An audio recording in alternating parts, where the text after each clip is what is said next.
সকল দর্শক বন্ধুদের রান্নাবাটিতে স্বাগত জানিয়ে শুরু করছি আজকের রেসিপি ভেন্ডি আলু পোস্ত।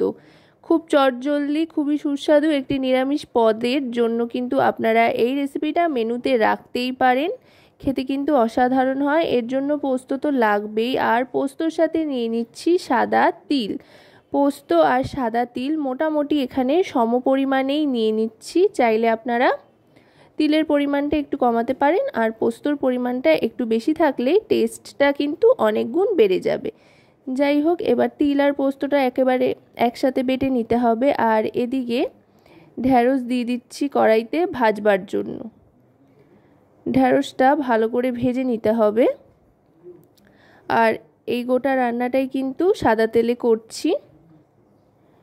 এখানে 250 গ্রাম মতো ঢ্যাঁড়স রয়েছে। ঢ্যাঁড়সটা ভালো করে লালচে রং করে ভেজে তুলে নেব।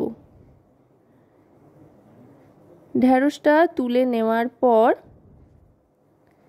এবার কড়াইতে আরও খানিকটা তেল অ্যাড করে নিয়ে তাতে দিয়ে দেব একই রকমভাবে কেটে রাখা আলুর টুকরোগুলো। আবার খানিকটা সাদা তেল দিয়ে লম্বা করে কেটে রাখা আলুর টুকরোগুলো দিয়ে দিচ্ছি। এখানে একটা বড় সাইজের আলু স্লাইস করে কেটে নেওয়া হয়েছে।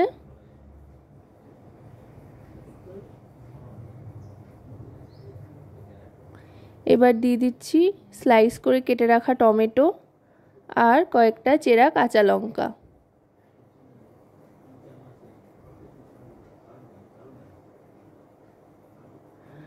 এবার টমেটো আর কাঁচা লঙ্কাটা বেশ খানিকক্ষণ ভেজে নেওয়ার পর এতে দিয়ে দিচ্ছি হলুদ গুঁড়ো খুবই সামান্য পরিমাণে, হাফ টিস্পুন পরিমাণে, আর দিয়ে দিচ্ছি পরিমাণ মতো নুন।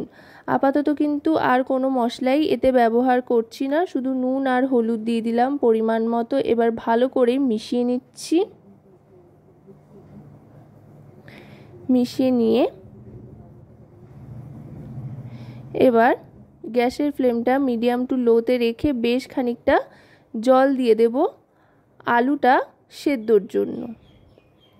আশা করব রেসিপিটি আপনাদের ভালো লাগবে। ভালো লাগলে অবশ্যই রান্নাবাটি চ্যানেলটিকে সাবস্ক্রাইব করে লাইক, শেয়ার, কমেন্টের মাধ্যমে আমাদের পাশে থাকবেন। আর পাশে থাকা বেল আইকনটি অন করে দেবেন সবার আগে সমস্ত রকম রান্নার নোটিফিকেশান পাওয়ার জন্য।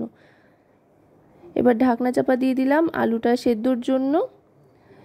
4 থেকে 5 মিনিট মতো ঢাকনা চাপা দিয়ে রাখার পর ঢাকনাটা সরিয়ে নিলাম।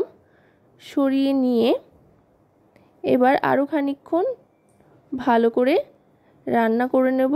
আর তারপরেই দিয়ে দেব ভেজে রাখা ঢ্যাঁড়সটা। ভেন্ডিটা দিয়ে এবার ভালো করে আলুর সাথে মিশিয়ে নেব। সাধারণত বাড়িতে কিন্তু লোকজন খুব একটা ঢ্যাঁড়স বা ভেন্ডি খেতে পছন্দ করে না, তবে এভাবে কিন্তু একবার বানিয়ে দেখতে পারেন। দেখবেন সকলেই বেশ তৃপ্তি করে ভাত বা পরোটা বা রুটি দিয়ে এই রেসিপিটা খেয়ে নিচ্ছে।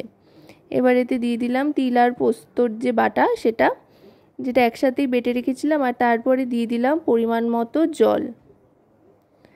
এবার ভালো করে মিশিয়ে নিচ্ছি। মিশিয়ে নিয়ে গ্যাসের ফ্লেমটা মিডিয়াম টু হাইতে করে 1 মিনিট মতো স্ট্যান্ডিং টাইমে রেখে সার্ভ করে দিচ্ছি। দেখুন দেখতে কতটা লোভনীয় হয়েছে আর খুব কালারফুল হয়েছে। খেতেও কিন্তু অসাধারণ লাগে এই রেসিপিটি। একবার অন্তত বাড়িতে বানিয়ে দেখবেন। তো আজকের এই রেসিপিটি আপনাদের কেমন লাগলো অবশ্যই কিন্তু আমাকে কমেন্টের মাধ্যমে জানাবেন।